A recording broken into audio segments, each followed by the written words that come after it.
इस बार राउंड 2 की जो सबसे पहली कहानी है वो ये है कि Raphinha is out of the squad. अब ये पता नहीं कि वो वर्ल्ड कप में कितना रहेगा कितना नहीं रहेगा। भाई तुम लोग क्या सोचते हो भाई, is it the perfect time to introduce Neymar या फिर you actually test and you give time to Anrich?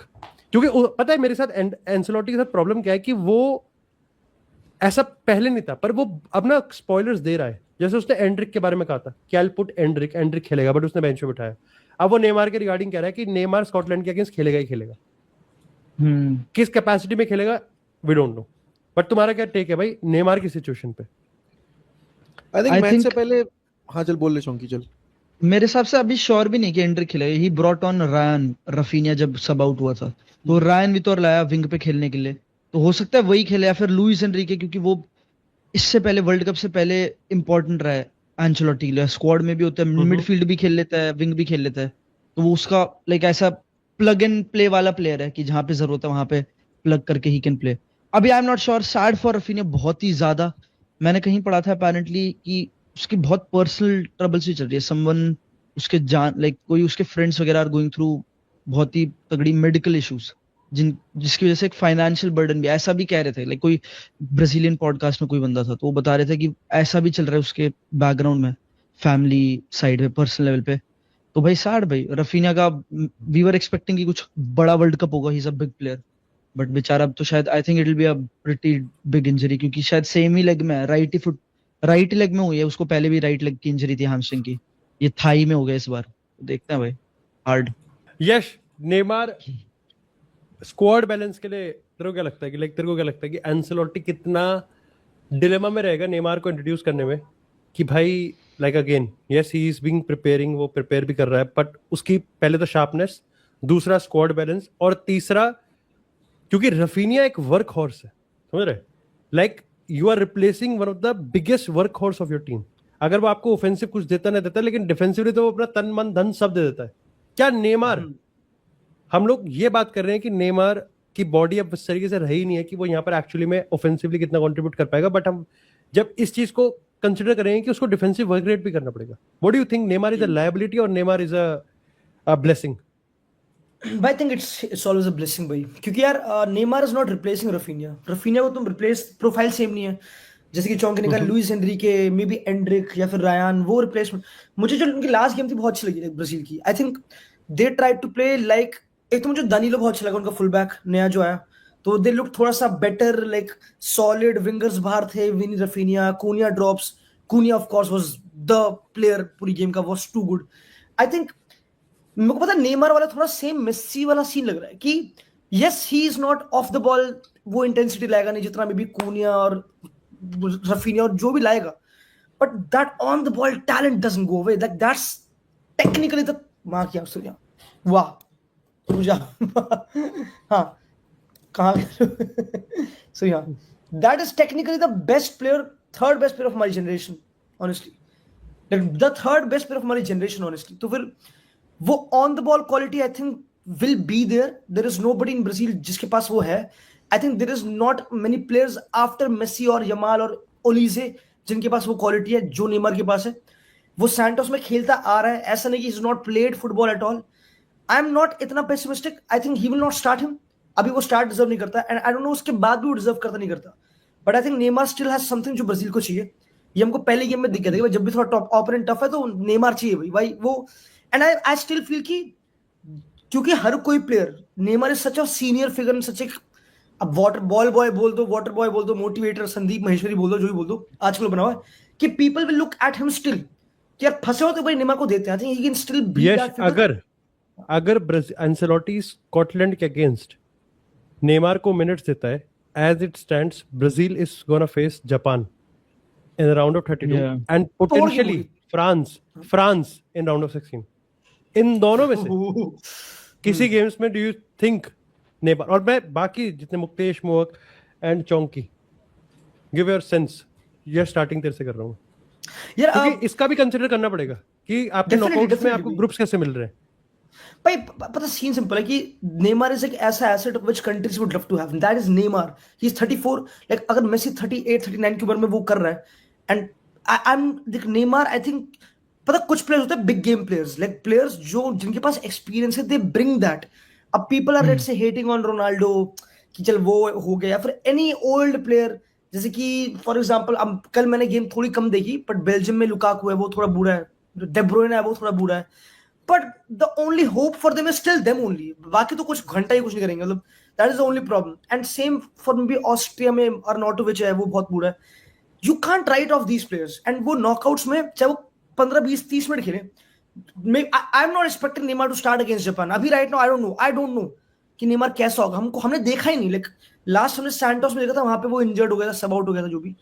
तो I think I am very optimistic भाई, and Messi gives me a lot of optimism, क्योंकि I am not comparing Messi Neymar, but I think IQ level पे अगर ये दो ही है top पे, if I am not wrong, if he just is not बिल्कुल limping, I think he will do very well. I think he will do very well Neymar.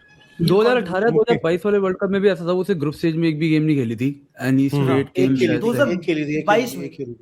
2022 में उसने ओपनर खेला था, उसके बाद नहीं खेला था वो 2 मैच, उसके बाद नहीं खेला था वो। तो भाई यार देखो, आई थिंक वो नेमार, अगर क्या कहते हैं, रफीनिया के वो बाउंड नहीं है ना, रफीनिया हो या ना हो, नेमार की जो नीड है, नेमार का जो वॉइड है, वो कंप्लीटली एक डिफरेंट पर्सपेक्टिव है। क्योंकि अभी फॉर एग्जांपल आई एक्सपेक्ट कि पकेता कर रहा है वो काम, जैसे पकेता से करवाया, उसको खिलाया, मतलब वो है उससे भी भगवा रहे हैं। नेमार होगा तो नेमार भागेगा नहीं, Cunha will have to put in lot more legs in comparison to him, तो the team will have to make up for it off the ball, उसके लिए इंटेंसिटी के लिए। पर नेमार फिर जैसे भी यश ने बोला, हम सब लोगों को ये चीज पता है कि नेमार की it's all about the creativity he brings on the ball, उसी के लिए चाहे एंड के तुम 30 मिनट उसे खिला रहे हो, it is for the decision making time, कि तुमने जो सेकंड हाइड्रेशन ब्रेक है लगा लो, जो सेकंड हाफ हाइड्रेशन ब्रेक है, उसके बाद यू इंट्रोड्यूस नेमार। तो वैसे भी 4 क्वार्टर की हो चुकी है, क्या है Neymar, is he got the physicality enough to, सबसे बड़ा सवाल वही है कि क्या लेग्स हैं उस पे अब। वो देखो, वो तो वील फाइंड आउट जब हम देखेंगे उसको खेलता हुआ। वो तो अभी none of us can probably make a claim for that. अगर वो अभी तक एक भी गेम नहीं खेला है तो इट कुड बी कि या तो they are keeping his legs completely for the quarters, for the knockouts, या इट कुड बी कि यार क्योंकि उसके he is just not ready for the knockouts. तो वो तो वील फाइंड आउट जब हम उसे पिच के ऊपर देखेंगे। क्या देखो, नॉकआउट में जाने से पहले you have to give him some minutes, क्योंकि अब एक बिल्कुल ही फ्रेश नेमार सीधे नॉकआउट में जाके परफॉर्म कर देगा वो भी पॉसिबल नहीं है। A player need to have some minutes under his belt. But point ये, Scotland will be very physical, because Scotland का गेम अगर देखा है किसी ने तो दे प्ले बहुत ही रिग्रेसिव, मतलब वो कहते हैं ना फिजिकल बुलिश, वो वाली फुटबॉल, जो ओल्ड स्कूल फुटबॉल जिसको हम बोलते हैं। क्या नेमार की बॉडी उस तरह का ब्रूटल फिजिकल जो चैलेंज है वो लेने को रेडी है इस पॉइंट ऑफ टाइम? क्योंकि हम सब ने नेमार के उस पैर की फोटो देखी है भाई, that leg, a person with that leg, no way भाई, सिर्फ नेमार ही कर पा रहा है वो। मुझे नहीं लगता कि कोई और प्लेयर कर भी पाता वो चीज, क्योंकि हमने रोनाल्डो का R9 का भी पैर ऐसे ही देखा था, and he lost his touch, but Neymar still is doing a lot उस अभी इस कंडीशन के साथ भी। But I would say don't start him, give him as Muktesh said कि आखिरी के 25 minutes, but भाई आखिरी के 25 मिनट देना जरूरी होगा, बिकॉज अगर जापान से खेल रहे हो या तुम आगे चल के फ्रांस से खेल रहे हो, ये बड़ा इंपॉर्टेंट है, क्योंकि what Ancelotti did right second round में, ये उसका ब्लूप्रिंट है।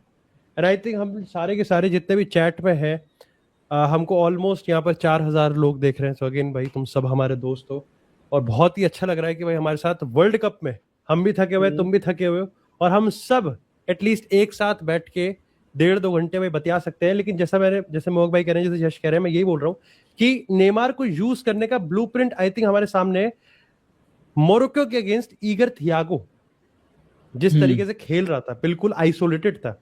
आई थिंक यहां पर कुनिया ने वो पूरा का पूरा जो वैक्यूम था उसको फिल करा। ये इतनी मोबिलिटी की, every single person is being used in the passing network. ये एंसेलोटी ने चीज ठीक करा। रफीनिया, यहाँ पर आप विनीसियस जूनियर की बात करें, कुनिया, गमारेश, पाकेता, कासिमीरो, तो क्या यहाँ पर आप कह सकते हो कि नेमार को यूज करने का ब्लूप्रिंट इसमें से कैसे? यार भाई वैसे हु विल गो आउट? चौकी यहाँ कोटी देख, आई थिंक कुनिया को निकालने का तो पॉइंट सेंस बनता ही नहीं। I think they will have to figure a way out regardless कौन राइट से आके ड्रिफ्ट करेगा। क्योंकि आई रिमेंबर पहला जब मोरक्को के अगेंस्ट गेम था, उसमें रफीनिया टेक्निकली राइट विंगर है, लेकिन he was playing left side पे ही, like he was playing closer to Vini वगैरह, उनके साथ ही खेल रहा था। नेमार भी खेलेगा तो वैसे ही, एंड आई थिंक नीड भी है, क्योंकि अब जैसे पिछले गेम में it was not a opposition जो बहुत ट्रबल कर रही थी ब्राजील को, Morocco did press them, Morocco didn't give them ऐसे इतना टाइम टू कनेक्ट वगैरह। और इस गेम में भी दे प्लेड इतना ऐसे नहीं खेले कि बिटवीन द लाइंस प्लेयर आ रहे हैं, it was more transitions, long space पे खेले, लंबे पासेस पे खेले, रफीनिया के रन्स इन बिहाइंड वैसे खेले। आई थिंक उसमें तो I think pretty simple fit भाई। I think he will get in place of Raphinha, he खेलेगा बिटवीन द लाइंस ही, and like a free role type of चीज जहां बॉल रिसीव करनी है, बहुत सारे don't you touches। Feel Paqueta की जगह खेलना चाहिए उसको? आई थिंक पोजिशनली हो सकता है वो वहां पे आ जाए कि पकेता और पीछे हो जाए, या पकेता थोड़ा वैसी लाइक ही थोड़ा plugs in play for Neymar कि वो लेफ्ट क्योंकि सेंट्रली ऑपरेट करना नेमार के लिए ज्यादा इजी होगा बिकॉज हाँ, बट आई थिंक वो he can निकालेगा नहीं। I don't think so he will take out a midfielder to put in like जितना प्रैग्मेटिक है बट एंचेलोटी, पिछले वर्ल्ड कप में जहां तक मुझे याद है I think he was playing as a number 10 only. मतलब I could be wrong, he was playing as a false Brazil nine even pre वो जो भी मैचेस जब तक वो खेल रहा था तब वो नंबर 10 ही खेल रहा था। नंबर 10 हो या फिर फॉल्स नाइन ही खेला, तो मतलब अब वो Risk एंचेलोटी में लेंगे, I डिपेंड think. करता है भाई। हाँ, वो कि कितना risk I think right They now will he just have Rafinha out. replaces. बोल। I think right now he replaces Cunha, मतलब क्योंकि what happens is कि अगर Cunha और नेमार साथ में खेलेंगे, they can play together, ऐसी कोई दिक्कत नहीं है, but I think Neymar would be much better off with एक number 9 actually, कि वो 10 हो, Cunha हटाया and तुम मे बी ईगोर थियागो ऐसा कुछ डाल दो, ऐसा कुछ I feel they could do also, क्योंकि एंचेलोटी एंड्रिक को भी इंट्रोड्यूस कराएगा, क्योंकि ऐसा नहीं कि तो नेमार आएगा, एंड्रिक भी आएगा ऑफ द बेंच। बट ये हाँ, Cunha एंड्रिक भी brings है। वो डिफेंसिव वर्क रेट ना, वो He Neymar does. I'm saying Scotland क्योंकि I think technically is an easy team. I think Morocco against they were garbage. They were not good. So they could be एक ऐसी team जहाँ पे Brazil could also practice. They should practice. मतलब technically they should. तो वहाँ पे they can try ये सब चीजें। भाई पता है असल में जो पूरा का पूरा मेरा टॉपिक है कि क्यों ब्राजील इतना अच्छा खेल रही है, वापस से आ गई है, विनीसियस इज एक्चुअली शाइनिंग, ठीक है, पर कार्लो एंसेलोटी लगातार दबाव में है वो, ठीक है, और दद्दू is the best place manager जो कि उसको थोड़ा सा मिटिगेट भी कर रहा है, मैन्यूवर भी करने की कोशिश कर रहा है, पर नेमार एक ऐसा सवाल है जिसका जवाब तो उसके पास भी नहीं होगा। पर वही मैसेज है, जैसे एंड्रिक का एक ऐसा सवाल है कि आप सोचो कि रफीनिया इंजर्ड हुआ, एंड्रिक एक अच्छी फॉर्म में आ रहा है, बहुत अच्छी फॉर्म में आ रहा है, पर वो रायन उतारा उसने। So you know he is a hard guy. वो टूकल है, टूकल भी ऐसे ही बंदा है कि उसको भी फर्क नहीं पड़ता। आई थिंक विद नेमार मेरा पर्पस ये, क्योंकि आप जब ये देख रहे हो कि आपका जो पोटेंशियल मैचअप्स है, it could be against Japan, और जैसा यश ने बोला कि उसके लिए अभी तक की सबसे टीम जिसने सबसे ज्यादा इंप्रूव किया या फिर सबसे ज्यादा इंप्रेस किया, इट इज जापान, कि वो एथलेटिक भी है, वो बहुत क्लैरिटी के साथ भी रहते हैं, वो उनकी टैक्टिक्स भी स्ट्रेटजी है, and they are gonna make you run an extra mile. फिर आपके साथ है फ्रांस राउंड ऑफ 16 में, this is a potential matchup कि आपको ये टीम्स मिलती हैं। तो अल्टीमेटली क्या कार्लो एंसेलोटी नेमार के रिगार्डिंग ये सोच सकता है कि यार मैंने अगर नेमार को डाला तो मैं कहीं अपनी टीम का कंट्रोल ना खो दूं, मैं कहीं अपनी टीम का वर्क रेट ना खो दूं, क्योंकि मोरक्को के अगेंस्ट यही हुआ था। ईगर थियागो, प्रॉब्लम ये नहीं थी कि ईगर थियागो खराब खेल रहा था, ईगर थियागो गेम में था भी नहीं।